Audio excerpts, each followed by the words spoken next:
Salut, je suis F Sokang, mais appelez-moi Sofa. Bienvenue sur ma page Facebook, mon compte Instagram ou ma chaîne YouTube, en fonction de la plateforme de laquelle vous nous suivez. Sofact est une émission qui vous présentera les informations vérifiées que vous voyez dans vos fils d'actualité. Nous parlerons de 6 différents sujets par mois en raison de 3 sujets par émission, soit une émission par quinzaine. 3 points forts pour cette 12e émission. Au Sénégal, l'affaire Ousmane Sonko. Que disent les faits? En Afrique du Sud, polémique autour des propos du ministre sur le viol. Et en toute fin d'émission, nous parlerons du virus Ebola qui réapparaît en Guinée.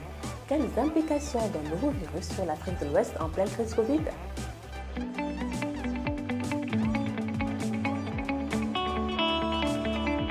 Au Sénégal, l'opposant Ousmane Sonko est cité dans une histoire de viol et il a refusé de répondre à la convocation de la gendarmerie sénégalaise. Qui est Ousmane Sonko et pourquoi a-t-il refusé la convocation? Il n'y a pas si longtemps, il n'était encore que cet inspecteur des impôts turbulent qui s'était fait connaître en accusant le chef de l'État de corruption et de viol de la Constitution et du Code pétrolier. C'était en 2016 et la sanction n'avait pas tardé à tomber.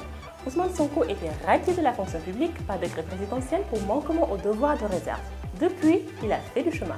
Il a créé son parti politique, PASTEF, les Patriotes. Après avoir été élu député en 2017 et remporté 16% des suffrages lors de la présidentielle de 2019, il est de fait devenu, à tout juste 46 ans, l'un des principaux opposants au président Macky Sall, voire l'un des derniers à ce jour. Au début du mois de février, une jeune masseuse professionnelle de 20 ans, officiant dans un cabinet privé situé dans un quartier résidentiel de Dakar, dépose une plainte contre Ousmane Sonko, le leader de PASTEF. Elle l'accuse de viol et de menace de mort avec une arme. Le lundi 8 février, il est convoqué à la section de recherche de la gendarmerie de Dakar.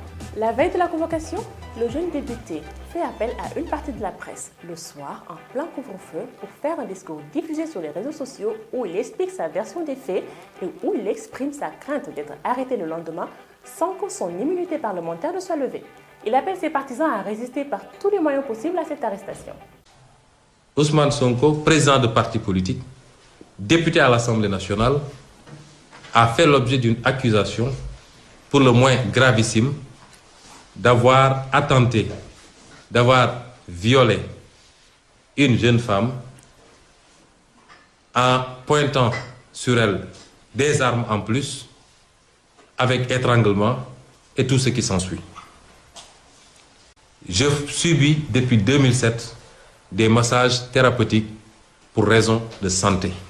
Il m'avait été prescrit, puisqu'il s'agit de problèmes lombaires que je n'aurais jamais révélés, d'ailleurs, si ces circonstances ne s'étaient pas présentées, était de faire régulièrement des séances de massage thérapeutique pour libérer les muscles et évidemment atténuer la douleur que je ressens. J'appelle tous les militants, les militantes en premier et tous les Sénégalais épris de justice à se tenir prêts. Parce que j'ai reçu une convocation qui m'a été amenée ici hier par un commandant pour affaire me concernant à la brigade de recherche. Après concertation avec mes avocats, nous avons décidé de ne pas déférer à cette convocation. Parlons de son accusation avant de revenir sur cette prétendue arrestation. Il avoue être allé au salon de massage et avoir été en contact avec la fille, mais en présence d'une autre personne. Le leader du PASTEF explique être sujet à des douleurs cervicales depuis son enfance et indique qu'il n'a pas les moyens de suivre un traitement coûteux de 200 000 francs, soit 305 €. Il ajoute qu'il fréquente le salon de massage sur recommandation d'un ami. C'est par la suite que je m'y suis rendue, après avoir vérifié qu'ils ont tous les agréments nécessaires et après avoir vérifié la conformité avec ma religion, car il ne disposait pas de masseur, avoue le député. Il réfute les accusations de viol et de menaces de mort et parle de complot d'État contre lui. Suite à son appel à la résistance, son quartier à Dakar a été théâtre le matin d'échauffourées ayant opposé la police à ses militants. Plusieurs blessés et d'importants dégâts matériels ont été déplorés après une tentative des forces de l'ordre de disperser les militants massés en nombre aux premières heures de la matinée devant son domicile. Finalement, il ne s'est pas fait arrêter comme il le craignait, mais la procédure de la levée de son immunité parlementaire est en cours et pourrait avoir de lourdes conséquences. La première étape a déjà été franchie et les députés ont accepté le principe de cette levée. Une commission doit statuer in fine pour prendre la décision.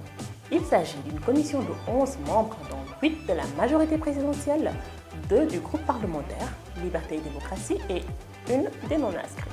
La liste doit encore être ratifiée en séance plénière à l'Assemblée nationale du Sénégal.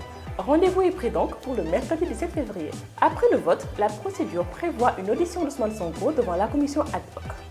Cependant, il serait en droit de refuser de répondre à une convocation selon la défense qui indique « Nous aviserons ». La commission fera ensuite un rapport pour lever ou pas l'immunité parlementaire du député pour le mettre à la disposition de la justice. La décision sera, là encore, soumise à une autre séance plénière.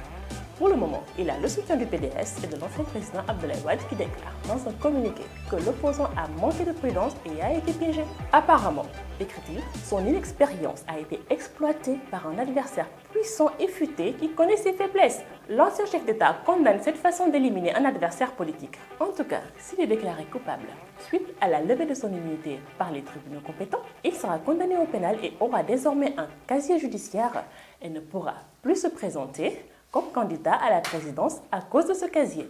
Pour le moment, les débats sont animés sur les réseaux sociaux et chacun y va de sa théorie. Nous, de notre côté, nous ne traitons que les faits et nous vous reviendrons pour vous donner plus d'informations factuelles en dehors des passions des réseaux sociaux.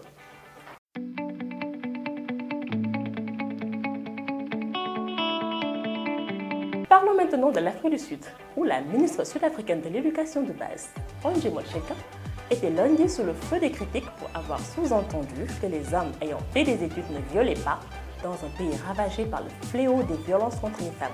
Selon les statistiques officielles, la police enregistre 110 plaintes pour viol chaque jour en Afrique du Sud. S'adressant à des étudiants de Pretoria à l'occasion de la rentrée scolaire, Angie Motshekga a affirmé que le gouvernement avait fait de l'éducation une priorité parce qu'il sait que c'est seulement via l'éducation que nous pouvons relever certains défis. Parce qu'un homme éduqué ne violera pas. Dans une vidéo postée par l'un des principaux réseaux télévisés du pays, Newsroom Africa, on entend les étudiants répondre à l'émission si ils le font et elle de répondre « Oh vraiment ?» Je pensais qu'ils devaient être un peu éduqués pour ne pas faire certaines choses. Oh, do they? Oh, I thought they need to be a bit civilized not to do certain things. Now I'm disappointed. L'Alliance démocratique, principal parti d'opposition, a indiqué vouloir que la ministre retire ses propos et présente ses excuses. Ces commentaires sont totalement inappropriés et imprudents, alors que la crise généralisée du viol en Afrique du Sud ne connaît aucune frontière sociale, économique ou liée à un niveau d'éducation, indique le parti dans un communiqué. Face à la tempête de critiques déclenchée sur les réseaux sociaux, la ministre a tenté de s'expliquer dans un communiqué. Elle a indiqué que le viol était lié au pouvoir et que le gouvernement souhaitait éduquer les garçons à gérer les relations de pouvoir entre hommes et femmes dès le jeune âge. Éduquer les hommes à propos des relations de pouvoir est aussi important dans le combat contre le viol, a-t-elle ajouté. Par conséquent, mes remarques ne doivent pas être sorties de leur contexte de l'éducation des enfants pour qu'ils se développent et deviennent de meilleures personnes. Ok, passons.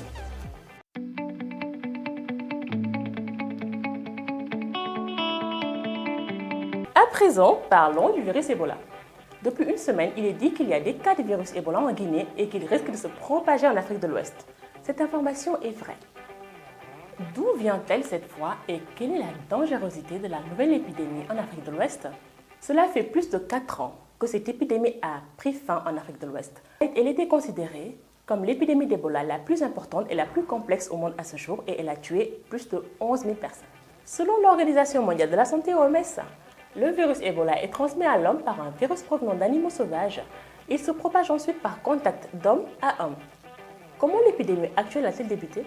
L'épidémie actuelle est liée à des funérailles dans la ville de Gouéké, dans le sud-est de la Guinée. Une infirmière d'une station locale est décédée fin janvier et a été enterrée le 1er février.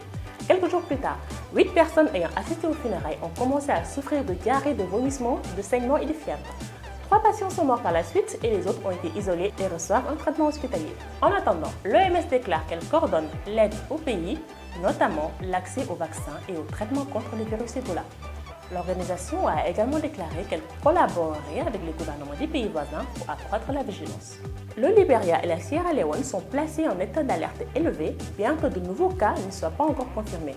Le président du Libéria, George Weah, a ordonné aux responsables de la santé d'engager immédiatement les communautés des villes et villages frontaliers de la Guinée et de renforcer les mesures de lutte contre le virus Ebola.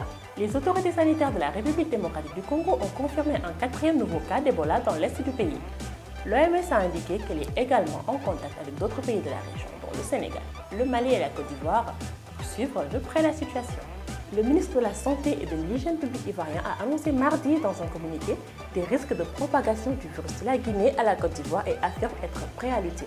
En pleine pandémie Covid-19, une deuxième crise sanitaire serait fatale à toutes nos économies africaines.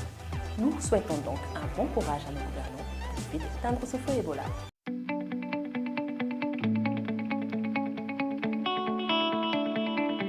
Voilà les 3 sujets que mon équipe et moi avons choisi d'aborder dans cette édition de SOFAC SOFACT.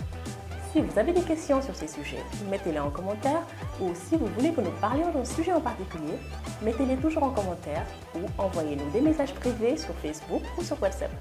Et surtout, n'oubliez pas de partager cette vidéo. Abonnez-vous ou suivez notre chaîne pour plus d'informations sur l'Afrique. Merci et à très vite pour une nouvelle édition de SOFAC SOFACT.